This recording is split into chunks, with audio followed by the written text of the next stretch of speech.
Shane fucking Mara. Shiver Cat on the drum. It's like you go out there, you know, he doesn't care if you fuck up. But he cares if he thinks that you're not giving your all. That's what will piss him off.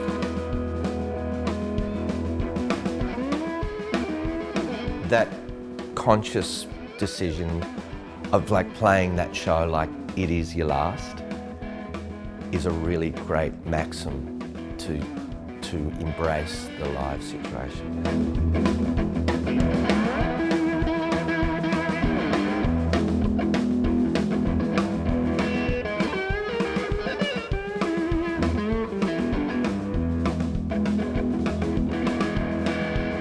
It's all easy to play within yourself and do what you know you can do and be safe.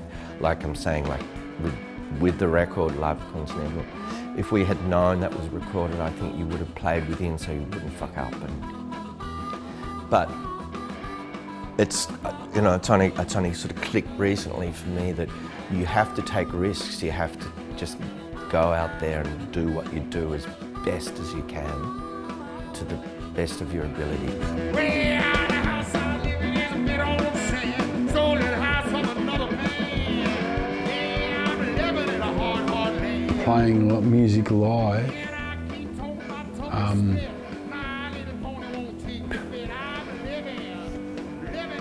where else can you get that outlet?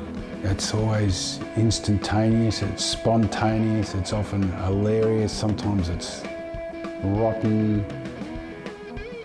It's always worth it though, you know? Well, the house I live in is by the riverside, the river is rising, I can't hide. Yeah, I'm living in a hard, hard land.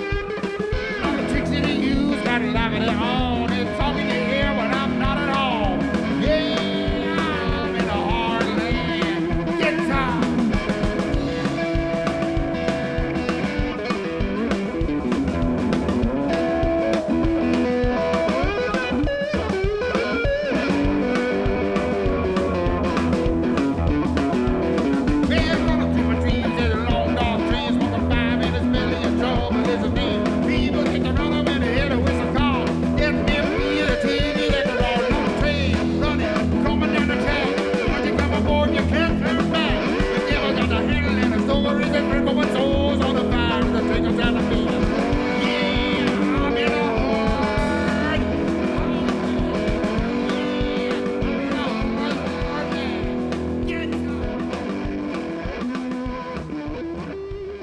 My best friend, he was a guitar player and he was a really good one.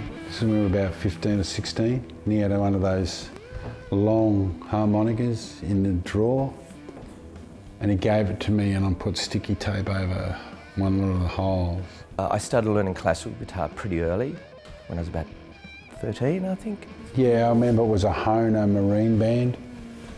It came in a cardboard box and it was wrapped in sort of wax paper and it had this little slip of paper in it. It was talking about using your tongue in a certain way and I'd always screw it up and throw it away. And then I learned like 35, 40 years later that was the key. They were talking about this technique called tongue blocking where the great tone merchants of harmonica, they use that technique. I immediately put a pickup on the classical guitar and plugged it into my mother's reel-to-reel tape recorder and tried to make it sound like an electric guitar. I remember buying that harmonica and it cost $6.50 and it was in the key of C. And at first I was a bit at sea with it because I was used to having one that long, you know? So I was playing the repertoire, the classical repertoire, as well as being freaked out by, you know, Goat's Head Soup by the Rolling Stones. I was listening to anything with a mouth organ on it, but I wasn't mimicking blues guys, I was mimicking the Rolling Stones and the Beatles. Hearing something and just being drawn to it and like having the need to work it out. I didn't have access to blues music, I was just a white kid in the suburbs, you know.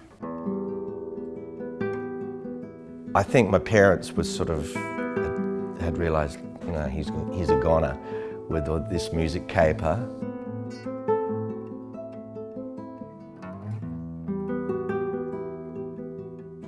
It's an odd thing to talk about what you do, to describe that language of playing of music. Like, I guess that's what you meant too about subtlety and nuance.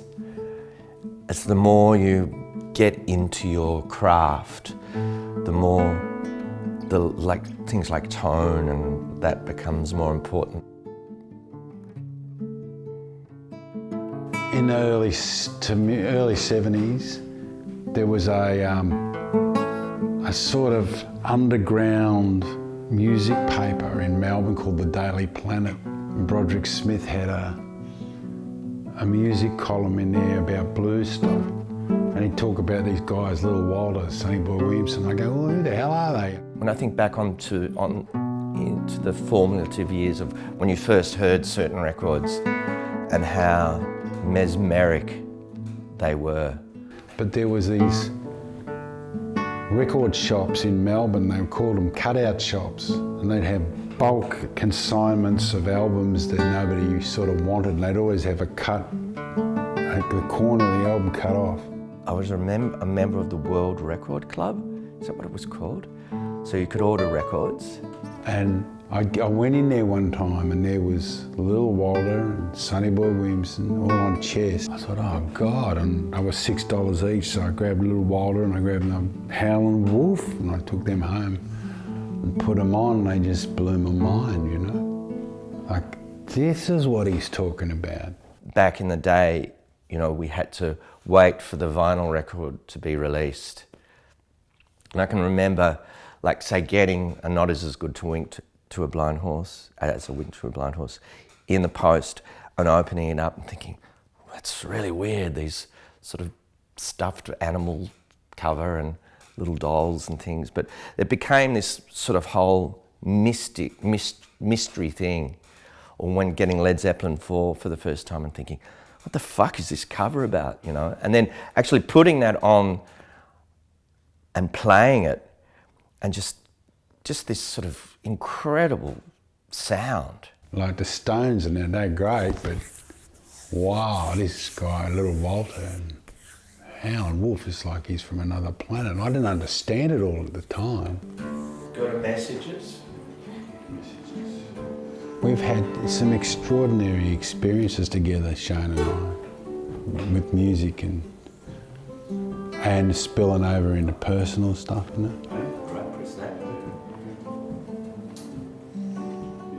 Type in that. Backstage, he just sits there like a Buddha. And then you walk on stage and he just explodes. And that is so incredible to have that energy from someone. And you have to run with it. On that album, he was sort of the anchor for the whole deal, you know?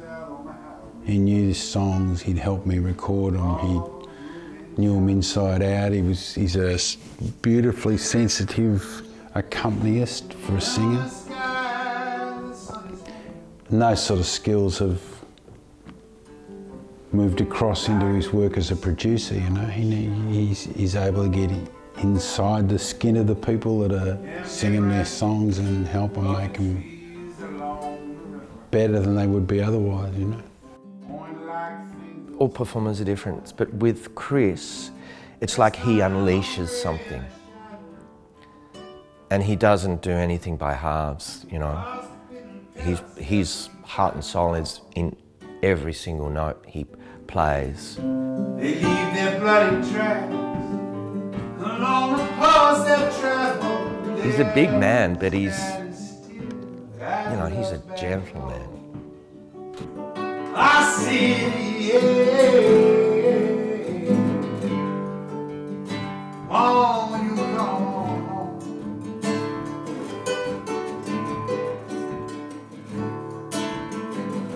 Hey, hey. Oh, you gone.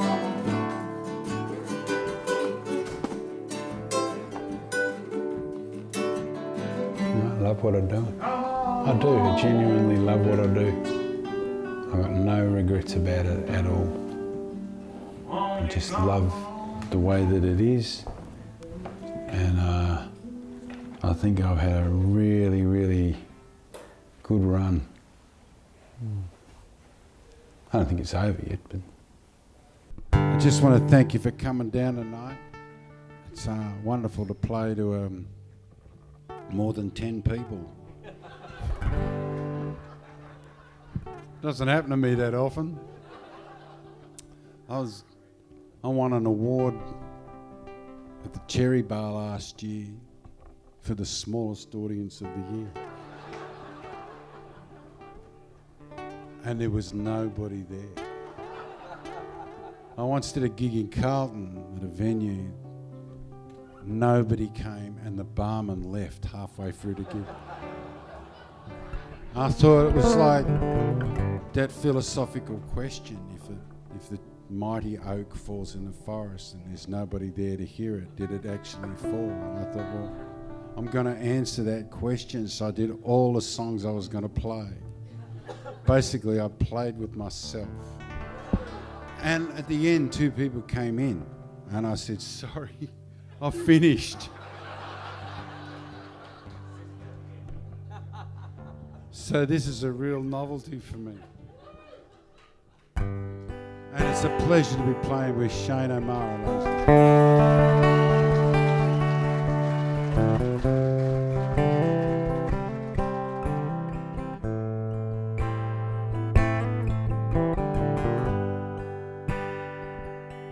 Live at the Continental sort of was, in a way, a culmination of what I'd done up to that point. It was one of those nights when it just, everything came together. Shane and Jex just played beautifully. And we didn't know it was being recorded. Chris maintains that he didn't, but I think he did and just chose not to tell us. Which, either way, if he did know it, and it's a genius thing not to tell us, because you wouldn't have got that performance, I don't think.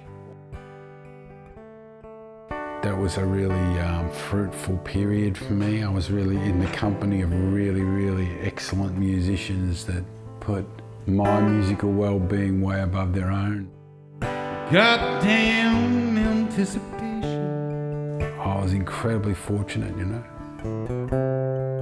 As coquettish as a bride.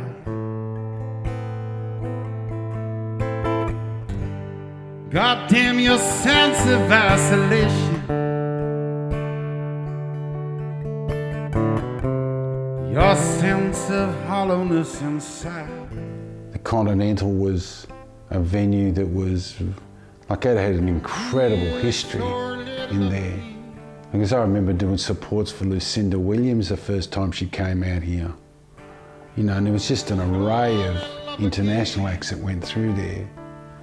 And also it was a beautiful balance of international and the local acts that rubbed shoulders together, you know.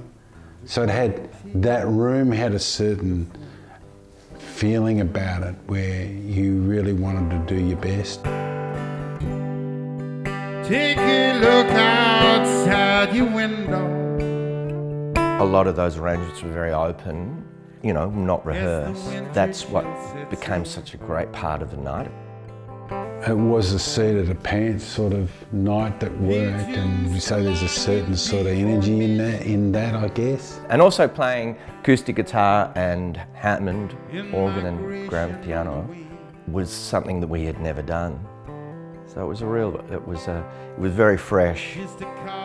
Funny night, because it was recorded on a Friday night at the Continental, and the Friday night was always difficult. It was like, everybody'd knocked off from work, they'd all gone to the pub, grabbed something to eat and raced down to the venue, and I was really talkative on a Friday. It was like a song-by-song proposition.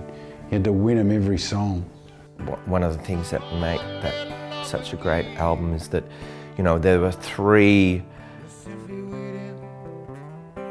disparate, perhaps, people coming in and performing. I mean, I had worked with Jex in various venues and gigs. He was a friend, you know, and an incredible piano player. I particularly remember those beautiful Hammond sounds. Again, he's another person who accompanies you with incredible sensitivity. They play to the song, you know? I mean, I know it's a cliche, you know, all he plays to the song, but they do. They've got an amazing sense of what's required to help you express what you're trying to express in a song. Simply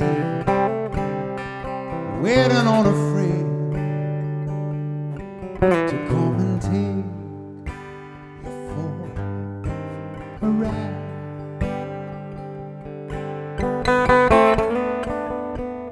I've always been really lucky in that I've had people around me who are always way better doing what they did than I ever was at what I was doing, you know.